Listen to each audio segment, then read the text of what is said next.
দাদি এই সমস্ত পেশার বাদ দাও তো, আর এগুলি শুনলে তো শত্রুর মনটা আবার খারাপ হয়ে যাবে। তাই তো, খা ভাই খা। ও আইসে 2 দিনের লেগে বেড়াইতে, আমি ঘরে গেলাম, ওরা ঘরে একলা, আমারও মনটা কেন জানি খুব খারাপ হয়ে গেল। খা ভাই, তোরা খা। সাবধানে যাও। হ্যাঁ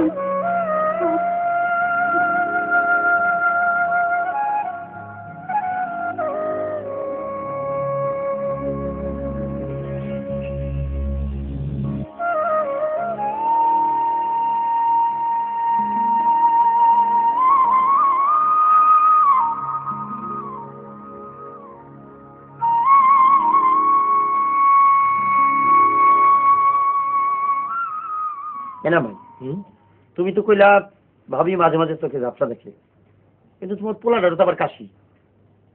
কিন্তু আমার রেখা মা কিন্তু সুস্থ আছে। তা ঠিক, তার কারণ কি জানো? রেখার জন্মের পর মেলা দিন নানি রান্না বান্না করছে, রেখা ভাবির কাছে থাকছে, চুলার পরে খুব একটা যায় নাই। হ্যাঁ তা অবশ্য ঠিক। তবে এরকম চলতে থাকলে রেখারও অসুস্থ হইতে সময় লাগবে না কিন্তু। কষ্টি।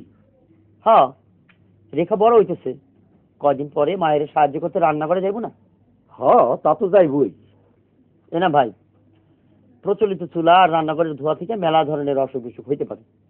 যেমন ধরো যে অন্ধত্ব, চোখে ঝাপসা দেখা, যক্ষা, কাশি, ফুসফুসে ক্যান্সার, বাচ্চাদের ব্রঙ্কাইটিস, নিউমোনিয়া, ডায়রিয়া, হাঁপানি, শ্বাসকষ্ট, কোমরে পিঠে বেদনা, পোয়াতি মায়ের তো নানান সমস্যা, এমনকি পেটের বাচ্চা মরেও যাইতে পারে।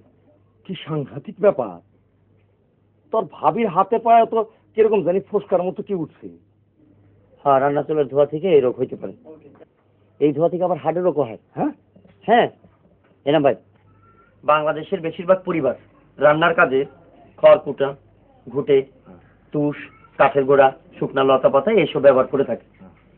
এইসব চুলায় ব্যবহার করলে প্রচুর পরিমাণে ধোঁয়া হয়, আর এই ধোঁয়ার কারণে অসুখে বাংলাদেশে প্রতি বছর 15,000 বেশি লোক মারা যাচ্ছে, এবং সেই সাথে লক্ষ লক্ষ লোক অসুস্থ হয়ে পড়ছে। বাবা আর কইস না ভাই। হ্যাঁ আসলে রান্না বান্নার ব্যাপারে তো মনে করে আমরা তেমন কোনো মাথায় গামাই না। আমগো এই মাইয়া পোলারা হাতের কাছে যা পায় তাই দিয়ে রান্না বান্নার কাজ শেষ করে।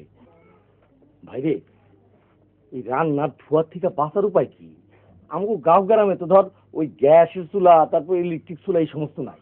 এর থেকে বাঁচার উপায় কি? উন্নত চুলার ব্যবহার। জ্বালানির সাশ্রয়ী চুলা তো বুঝলাম, এতে কাঠ, খড়ি, খড় কুটা এগুলি কম লাগে, কিন্তু উন্নত চুলা এটা আবার কি? এনাম ভাই, মেলা রাত হয়েছে, ল ঘুমায় পড়ি। কাল সকালবেলা উন্নত চুলাটা কি সেটা হাতে কলমে দেখাবো না। না না না না